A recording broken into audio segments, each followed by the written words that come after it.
Everyone, welcome to the official YouTube platform of law prep judiciary.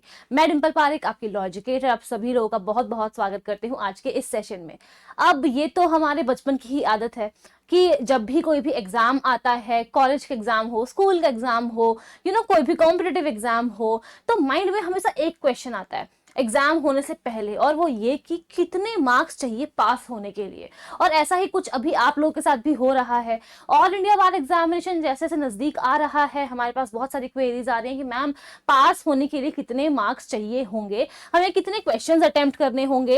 And अब क्योंकि exam एकदम करीब है, तो पासिंग मार्क्स लेकर आने के लिए हमें क्या करना होगा, कहाँ पे ज्यादा फोकस करना होगा। तो आज के इस सेशन में हम वही सब डिस्कस करने जा रहे हैं। सबसे पहले मैं आप लोगों को बता दूं कि जब आपका सर्टिफिकेट आएगा ऑल इंडिया बार एग्जामिनेशन क्लियर करने का, उसमें ये कहीं नहीं लिखा होगा कि आपने 80% से पास किया, आपने 99% मार्क्स से पास किया, या 90% से किया, या 50% से किया। ये कहीं भी गिवन नहीं होगा।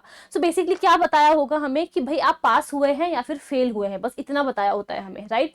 सो अब इसके लिए एक बात हमें बहुत ज्यादा यहाँ पर गौर करनी होगी, वो ये कि जो हमारी ऑफिशियल वेबसाइट है AIBE की, वहां साफ साफ हमें बताया गया है कि अगर आप जनरल या फिर ओबीसी कैटेगरी से बिलोंग करते हैं तो आपको पासिंग मार्क्स 45% चाहिए, ठीक है।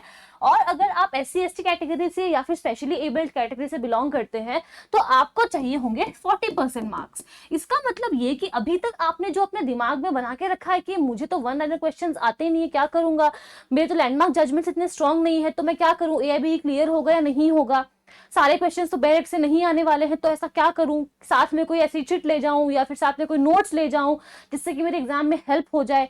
तो आपको डरने की कोई रिक्वायरमेंट नहीं है, बिकॉज ये एग्जामिनेशन इसीलिए नहीं बनाया हुआ है ताकि वो इस बात को चेक करें कि भाई आपको कितना ओवरऑल यहाँ पर नॉलेज है। बेसिक सा पॉइंट इतना सा है कि बेयर एक्ट्स क्यों बनाई गई है। आप जब भी देखोगे, जब भी कोई एडवोकेट है, चाहे बड़े से बड़ा एडवोकेट हो, वो जब भी कोर्ट के सामने जा रहे हैं या फिर कोई जज ही है, उन्हें जजमेंट देना है, कोई ऑर्डर पास करना है, ऐसा कोई भी इंसान नहीं है जिसको जितने भी बेयर एक्ट्स हैं, जितने भी लॉज हैं, उनके सेक्शंस और प्रोविजंस और सब सेक्शंस, क्लॉजेस सब कुछ हूबहू याद रहे। तो कभी ना कभी हम लोगों को बेयर एक्ट को तो रेफर करना ही पड़ता है, बहुत इंपॉर्टेंट है।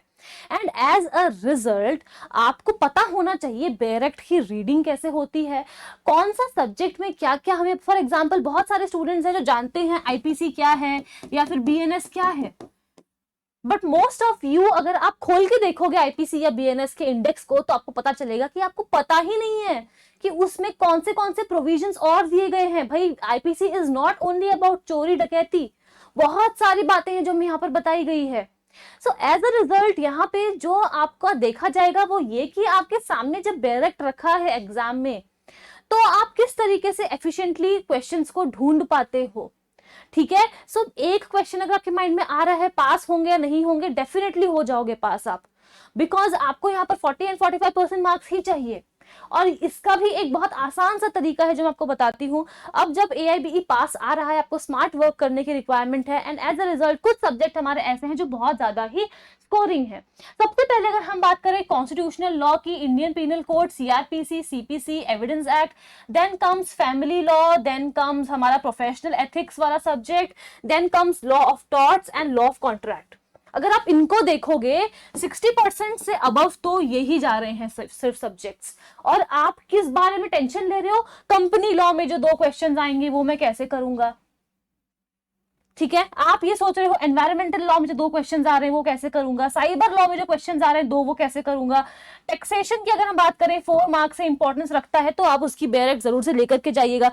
लैंड एक्विजिशन है, उसके 2 मार्क्स आएंगे, मैं कैसे करूंगा, अगर कोई लैंडमार्क जजमेंट पूछ लिया तो कोई बात नहीं है, एग्जामिनर ने वो पेपर ऐसा बनाया ही नहीं है कि आप सारे के सारे क्वेश्चंस अटेम्प्ट करके आओ, ठीक है। सो उस पेपर को सारी बातें ध्यान में रख करके ही बनाई गई है कि आगे जाकर के बेयर एक्ट का यूज आप कैसे करने वाले हैं, आपको पता होना चाहिए।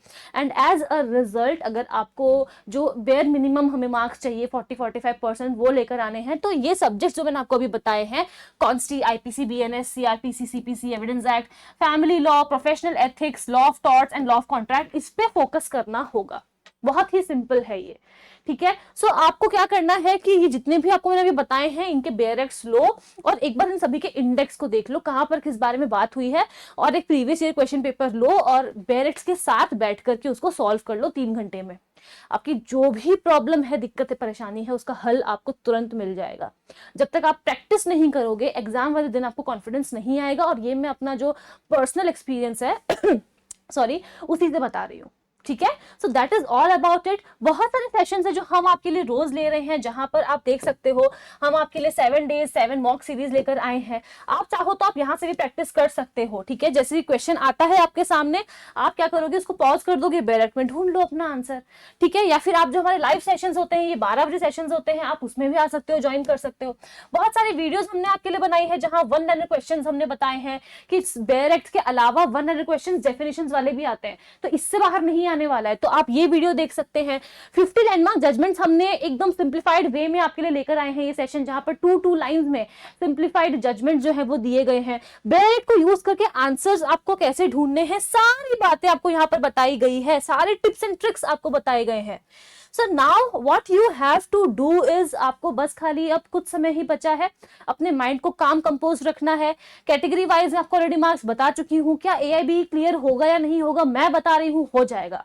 बस खाली जो मैंने आपको ये सब्जेक्ट्स बताए हैं इन पे आप थोड़ा सा फोकस करना, इनके इंडेक्सेस को देख लेना।